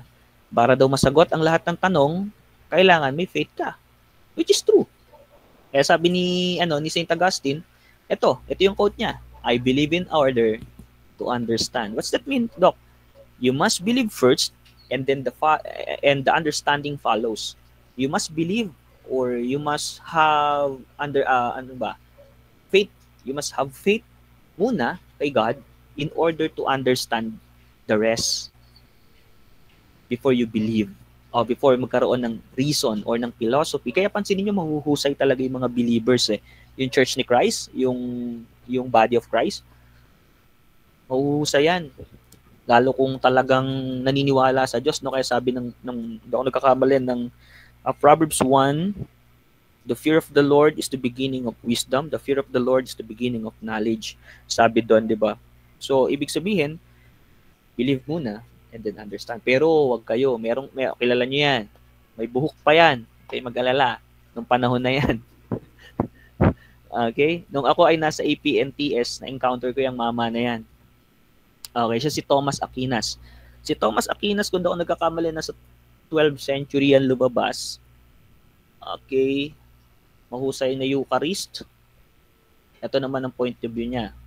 Sabi ni Thomas Aquinas, harmonize ang faith and reason. Ang pinaglalaban niya, that reason and faith are complementary rather than contradictory. Sabi niya, Thomas Aquinas believed that the reason can lead to certain truth about God and the universe. So, nakita niyo yun? So, hindi siya, sabi ni Thomas Aquinas, hindi lang basta-basta faith. Okay? Dapat sabay. Faith and reason are harmonized. Mayroon siyang connection. Meron siyang relationship. Huwag niyong ihiwalay, sabi ni Thomas Aquinas. So, depende na sa inyo kung sino papaniwalaan niyo sa dalawa, no? Bahala po kayo doon. But yun, ako magbibigay lang dito kung anong faith nyo. Bahala po kayo kung anong papaniwalaan nyo dyan. It's up to you kung saan malaya po kayo. But ayan, yung dalawang yan, hindi po, pares naman believer ni Christ yan, pares naman yan na mga theologians. Kaya, safe tayo dyan. Ito ang kanyang quote. Faith and reason are like two wings. Diba? Left and right. Kapag faith lang at reason, o pag puro faith lang, walang reason, sabi niya na ganyan, delikado. So dapat dalawa. Are like two wings on which the human spirit rises to the contemplation of truth. So if we want to know the truth, clearly, ano sabi nung John chapter 8, kung di ako nagkakamali, correct me if I'm wrong dun sa verse, no?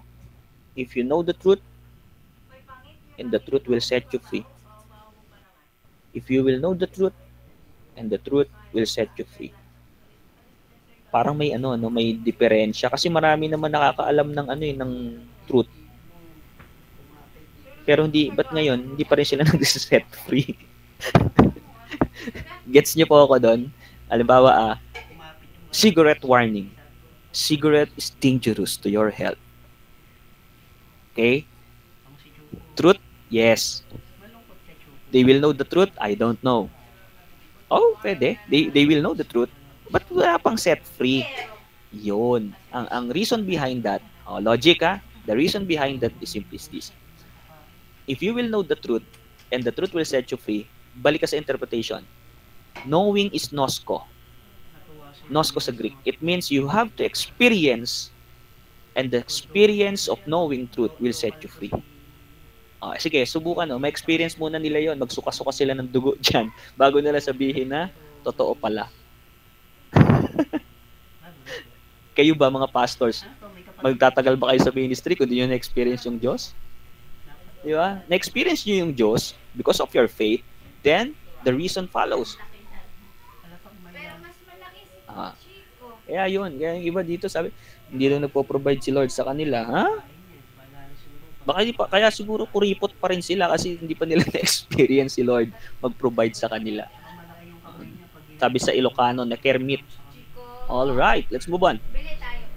The contemporary issue between faith and reason. Puntahan natin to. Malapit na ako matapos. Konting slide na lang to.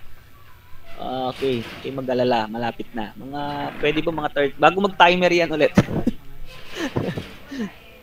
Number 1, ito yung mga contemporary issue, lalo sa kapanahunan natin ngayon. Sabi nila, faith is against reason. May pananampalataya kami. Wala na yung yan. Wala na yung philosophy na yan. Hindi na kailangan yung mga reason. Wala na.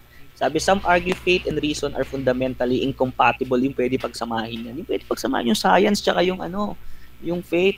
Sabi nung isa. Alam nyo, sabi ko nga kanina, di ba? Bakit may mga doktor? Medical doctors. Si Lord ang author ng wisdom. Ba't si Lord nagbigay ng wisdom na magkaroon ng doctor? And then, babaliwalain niya yung doctor? Parang ganun siya. So, this view often highlights the conflicts between science, evidence, and religious belief. Doon naman nag-aaway-away madalas yan sa religious belief tapos sa science. Kaya ngayon, halimbawa, for me, ganito. Pag tumingin ka sa labas ng bahay, ng ulan, yan. Minsan, sabi ng iba, malas daw yung ulan. What I mean is, istorbo yung ulan. Sana daw maaraw na lang. Pag sinabi sobrang init naman, as gusto umulan, di mo maintindihan yung tao kung anong ipag-pray niya. Sabi niya, umulan. Tapos nung umulan, sabi niya, sana umaraw. So, hindi mo na maintindihan So, nagkakaroon ng conflict. Pero nagpipray siya. Nagpipray. See? Most of the time, our faith is against the reason. Ewan ko ba. Nagpipray minsan sabi, Lord, i-bless niyo po ako. Tapos nung pinagpala ni Lord, sabi niya, Lord, totoo to? Gets niyo yun? Nasya-shock. They were shocking. Totoo to, Lord?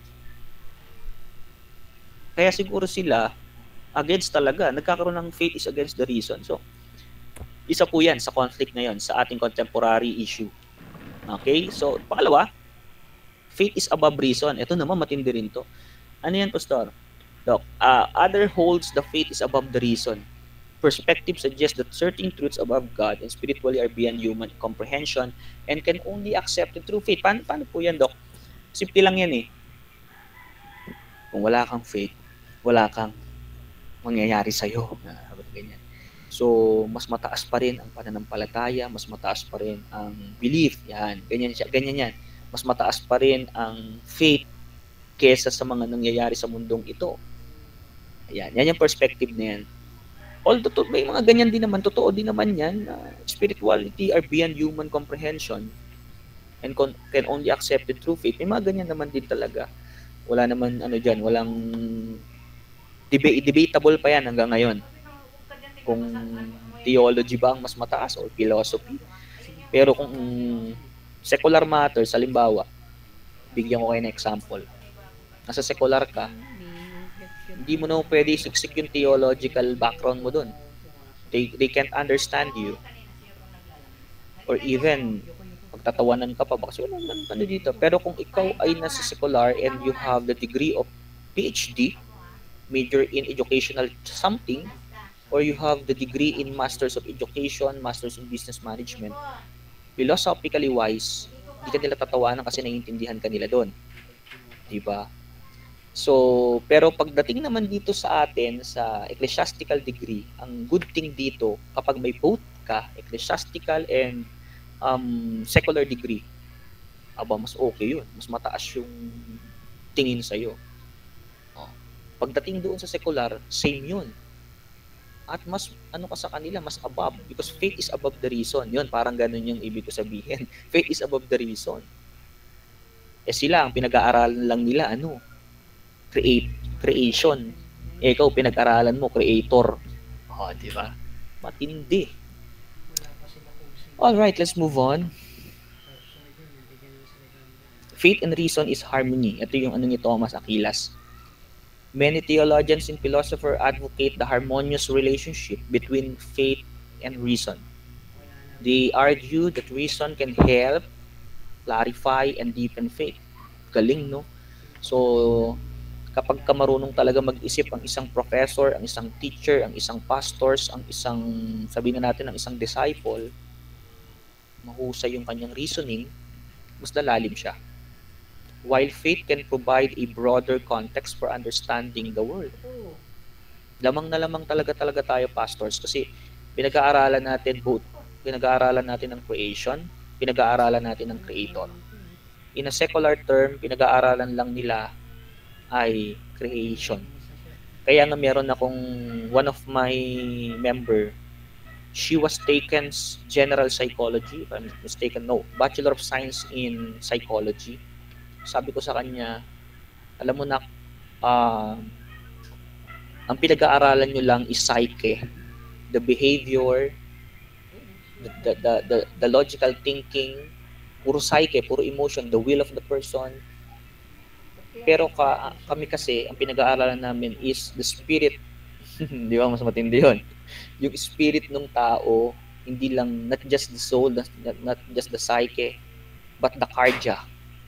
Di ba? Mas matindi na yun. Gagamitan mo pa ng mga, ang tawag doon, ng mga Greek word. Wala na. May language eh. Di ba philosophy, language yan. Kanina, dinaanan natin. Di lalo silang na-elib sa'yo ngayon kasi may language kang hindi. Pati yung pinag-aralan nila na psychology, which is a psyche logos, alam mo i-define. Kahit hindi ka naman psychologist, biologist. Diba? Bio means life, and then logos means the study of life. Wala na. Yung ecology na lang ang hindi natin ma-define talaga. Alright. Okay, last na to. The benefits of integrating philosophy and theology. Anong benepisyo pag pinag-aralan natin to? May benefits to eh. Hindi lang naman basta dito, dito basta. So, meron tong benepisyo. Anong benefits? Philosophical inquiry, cultivate critical thinking, enabling the student to ask probing questions and avoid simplistic answer. Ewan ko lang kung may mga narinig kayo na minsan pag may nagtanong tapos parang ang layo ng sagot. 'Di ba? Baka kasi critical thinker siya. Iyon, kasi minsan may mga sagot na mukhang malayo may mga tanong na mukhang malayo ang sagot, but in a broad sense, sa malawak na pangunawa, mas nakikita yun eh, yung ganung bagay.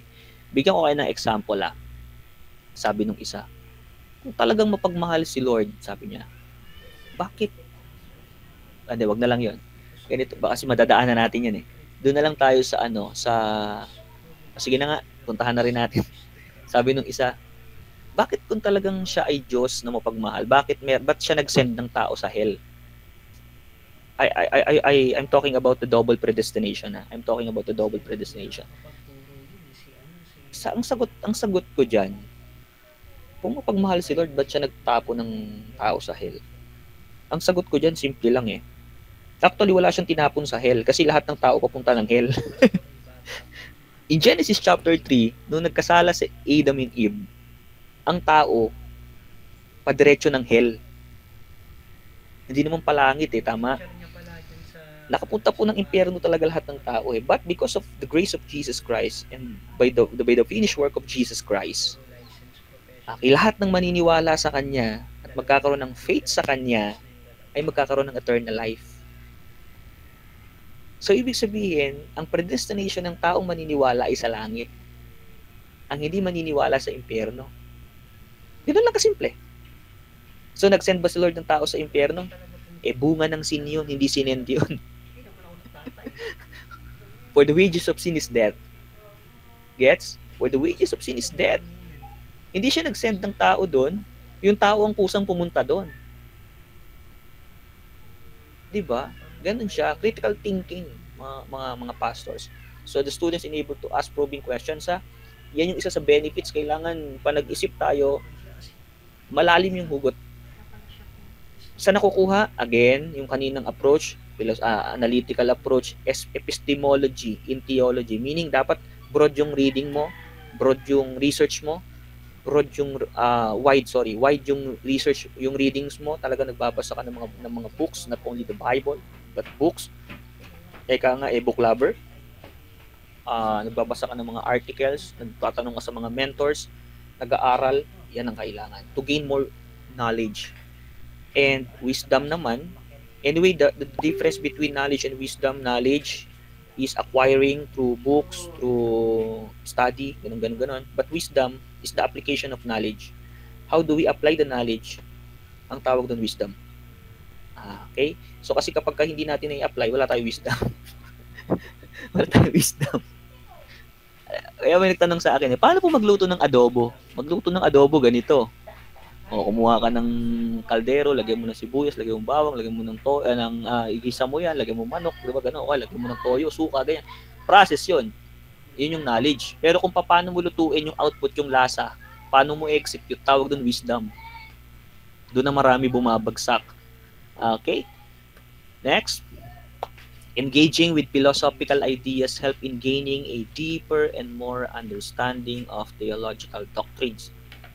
Mas mapag-aralan natin to, mas gugulo po kayo eh. Mas lalo kayo magugulo. Ganun ba yun?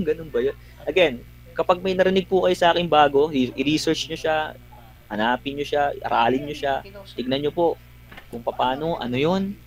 Ayun, aralin nyo po siya. So, deeper and more understanding of theological doctrines. Then, philosophy bridge the gap. Ayan, sinasabi ko. Maraming preacher mahusay pagdating sa application, wala. Maraming pastors mahusay pagdating sa application, wala. So, between theology and contemporary cultural issue, making religious belief relevant in a public discourse. So, dapat we are bridging the gaps of what the Bible teaches dati. Ito yung timeless principle naman ng Bible, but sinulat siya noong matagal na panahon na, 60 AD, 50 AD, 70 AD, 69 AD. Yung mga Bible, yung mga books ng Bible na yan, how do we apply in our contemporary times? What is the relevant of the Bible, of that book in our times, we are bridging the gap. Hermeneutics yan. Paano natin maidadala yon sa kapanahunan natin ngayon na hindi tayo out of context dun sa bagay na yon. At kung, ayan na, okay, last 15 minutes na yan. Okay, kapit na lang po kayo. Malapit na tayo. Okay, ayun, paano gagawin doon? Ha? Yun po. So, we are bridging the gaps. And then, ayun, tapos na pala, saktong-sakto. And then, God bless you. See you next week. Questions? Commendations? Baka meron po kayong gustong linawin, sabihin, may tanong po ba kayo? Lalabuan po ba kayo? Gumulo po ba? Ano bang nangyari? Alright. Pastor Tristan, Pastor RJ, Pastor Leonard, may tanong po ba? Wala na po sir, is good po yung pagka-explain, naintindihan ko po.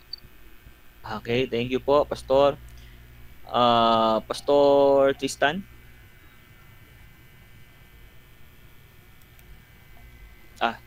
Akala ko nagtaas ng kamay. Okay. Alright, kung wala na po, next Friday, pag-usapan natin yung Bible, yung kanina, yun kasama yung nature ni Lord para kahit papaano medyo makita natin. Siyempre kasi hindi lahat ng, although nadaanan nyo, pero at least ma-review or ma-refresh kayo doon, tapos makakuha pa kayo ng another insight sa mga teachings na to para mas luminaw pa, maging clarify o maging clear yung ma-clarify lahat ng yan. Okay, Pastor RJ?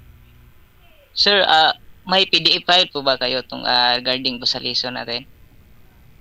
Again, hindi ko naintindihan. May PDF file po ba? Ay, Para po ibigay ko to sa inyo. Pengi na lang siguro ng email o paano ba, Doc? Doc Joel, paano ko papasa to? Okay, don't worry kasi ito ng mga ano to, yung this class is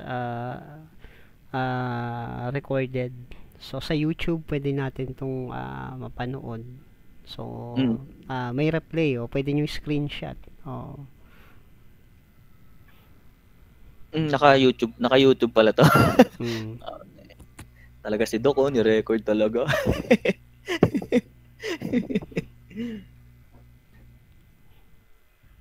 Sige po. Ayun. Tatanggalin ko na muna yung share ko ng screen. Tama ba yun? Baka may tanong pa, may ano, sabihin nyo lang po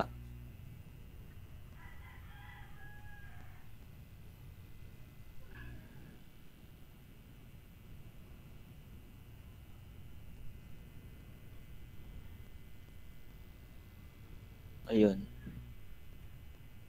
Ay, mga pastors, okay lang ba kahit 3:30 ako mag-start? Doc, okay lang kahit 3:30 next week? Okay. Okay lang. Okay lang. Kung yan ang time mo, 3:30, okay lang. Pero kung kaya ko ng 3, wala namang problema. Para mas maaga-aga. 3 to 3:30 between.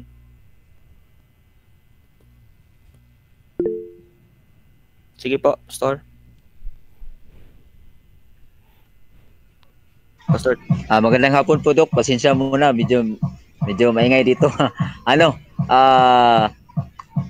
Yung tanong ko po, Doc, how about exegetical theology? Saan po siya na part, Doc? Doon ba sa systematic theology? Yan lang po yung tanong ko, Doc. Thank you. Okay po.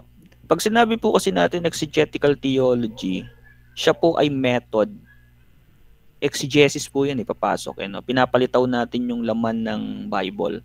So, mas effective ang exegesis sa biblical theology. Okay, sa biblical theology. Pwede rin naman ang systematic kasi Pastor, kunyari, God, topic God, no? Lahat kasi ng verses patungkol sa God, pasok doon kahit out of context, basta ipasok mo siya doon, yun doon siya papasok. Pero kasi pag sinabi natin exegesis, expository yan, ine-expose mo kung ano yung totoo. So, biblical theology, mas malapit siya doon. Pero pwede rin siya sa contemporary. I mean sa systematic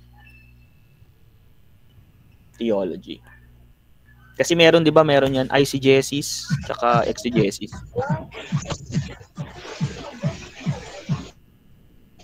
Okay po, Doc. Thank you po. Yan lang po. God bless. Salamat. Okay po. Pastor Leonard, baka may tanong ka pa? Sayang, para habang wala pang 5:30, habang di pa tayo 10 minutes pa, sayang naman yan. Pastor RJ, nakataas pala yung kamay. Sir, tungkol po sa reflection paper po, kailan po yung due date po? September, check ko yung kalendaryo kanina, nasa dulo kasi September 16. Okay po sir, salamat po. June, July, August, wait pa.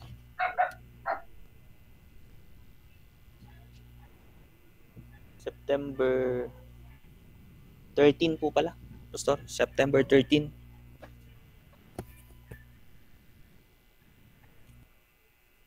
Alright, Doc. Kung ano na, okay na. Doc Joel, okay na kung ano. Okay, so siguro kung tapos na, let's proceed to may tanong yata si sige po. Ayun, may time pa tayo, Doc? Meron pa po, 9 minutes. Okay. Ano po, Doc, yung parang naging highlights sa akin, Doc, yung Doc. Ano lang, Doc, yung about yung incarnation, yung napag-usapan natin. Yun doong nag-exist na. Gusto ko yun, Doc, paano yung talaga yung at least kunting lang para at least maging idea ko, Doc, nga ganyan ba para maging research ko ngayon, Doc. Kasi para bang amazing, no? Kasi yung yung existed already, yung Christ. Kaya, Doc, gusto ko, gusto ko lang parang Doc. Salamat po, Doc. God bless. Sige po. In the Old Testament, hindi pa po talaga existed si Jesus Christ at wala siyang pangalang Jesus Christ. Okay. In the Old Testament times, ang tawag dyan ay second person. Ang second person ay nag-exist noon kung gagamitin ko ang Genesis 1, ang Genesis chapter 1, na let us create man in our image and our likeness. Yung word na our. So, ibig sabihin, may kasama ang Panginoon natin during that time nung nag-create siya. At hindi niya po pwede, although sabi nga ng iba yun ay angel, but kasi ang context kasi ay mag-create siya ng tao. So kung mag-create siya ng tao, hindi po pwedeng mag-create din yung angel. Kasi ang angel ay created being. So sabi ng mga scholars, ang kausap doon ay Godhead. Isa sa person. Yun na. In Trinitarian point of view to Pastor Tristan. Yun ang kausap. Ngayon, sabi rin naman niya sa Tower of Babel, nung time na gumulo, iba sabi doon, yung mga tao ay sobrang dami na, magulo na, gusto na nilang umakyat, nagtayo sila ng tower, sabi doon, yan na natin, guluhin natin, bumaba tayo doon, sabi, yun yung verse, puntahan nyo na lang po, Genesis 11, kung ako nagkakamali, o 10 ba yun? Sabi na baba daw sila, tayo yung ginamit bumaba tayo o hour, tapos guluhin natin yung kanilang wika. So, ibig sabihin, may kausap na naman. Again, hindi naman pwede manggulo ng wika yung mga angel. Pangatlo, yung kay Genesis 3:15. Sabi doon, yung kanyang tatapakan yung serpent, ipapanganak, yung seed of the woman. Yung seed of the woman na to ay maraming interpretation na ito yung Israel, which is tama din naman. Israel yun, pero bago naging Christ yun muna ay etong sin of the woman na to ay familiar kayo kay Jacob, 'di ba? Si Jacob in Genesis din ay may na-encounter siyang angel na tinatanong niya, anong pangalan mo? Kung familiar kayo doon, anong pangalan mo? So hindi sumagot yun, yung angel na yun. Pero doon yun sa Peniel, kung hindi ako nagkakamali, inawakan siya, kaya siya hinawakan siya sa tagiliran kaya pumaling yung katawan ni Jacob. So hindi nagpakilala, 'di ba? Tapos tinanong din ng second person na to, tinanong din ni Moses, anong pangalan mo? Sabi niya, I am who I am. So kasi ang I am who I am, which is YHWH, the Tetragrammaton, pertaining ito sa pangalang Yeshua. Okay, which is si Jesus Christ. I-search nyo rin po yan. Malayang-malaya kayo mag-search nun. Tapos, o Jehovah.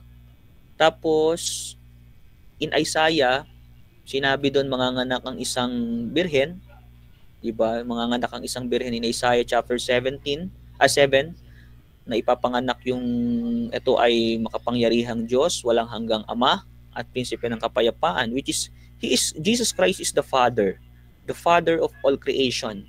Okay, the Father of all creation, because in the beginning there is in the beginning was the Word, and the Word was with God, and the Word was God. He is the Father of all creation. He is in the beginning with God. Yun. Yung John 1:1 ay sumusuport ito sa Genesis chapter 1. And then, pagtapos nun, pinapisay ni Isaiah na manganganak nga yung virgin. At ito yung second person. Na-fulfill ito in the gospel na. In the book of Matthew, Mark, Luke, and John. Ayun. So, ibig sabihin, Pastor Tristan, ang second person ay nag-e-exist na. Nung una, ang tawag sa kanya, seed of the woman. Bago naging si Christ yun muna ay Israel. Okay, the seed of the woman. Kasi sa Israel din naman nagmula yung Savior. Yung Savior na to ay galing sa tribe ni Judah. Okay? Because he is the king, he is the lion in the tribe of Judah.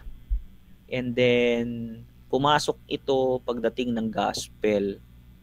Kay Isaiah muna pala, pinapisay ni Isaiah after 700 years na fulfill ito sa katauhan ni Jesus Christ. Ngayon, kung bakit siya tinawag na Jesus, kasi pinapisay ito ni yung angel ni Gabriel kay Mary. Tatawagin siyang Savior, which is Jesus. Okay?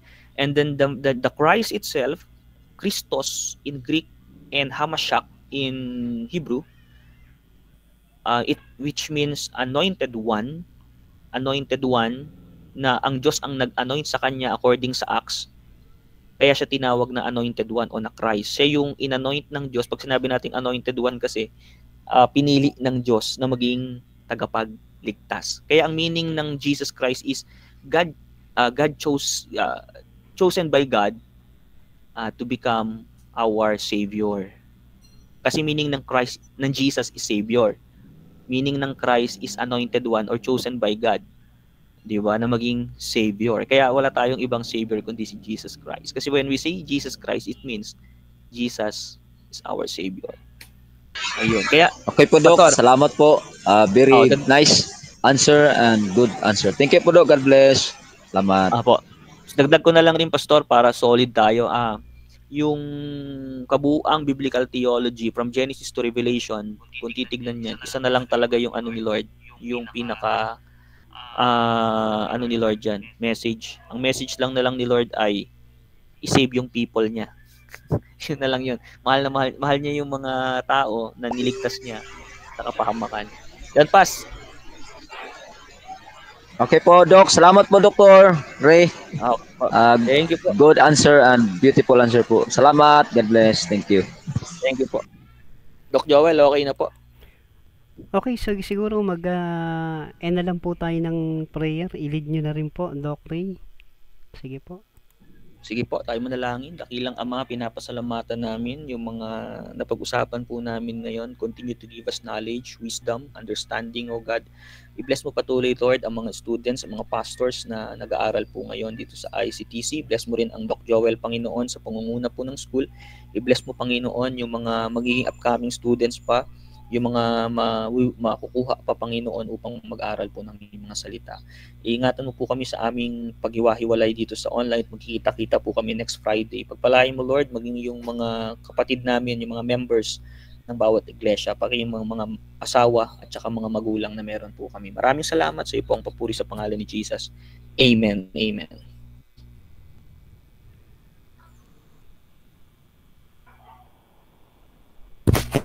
Doc. Rocky. And maraming salamat po, Doc. Thank you po. God bless po. Salamat po, Dr. Okay. Joel Magbanwa. At salamat po, Okay. Dr. Ray. Praise God, Okay, pagpalain sige po po. kayo ng ating Panginoon. Sige At God po. bless po sa ating lahat. Mapagpalang hapon po. Salamat po, salamat po.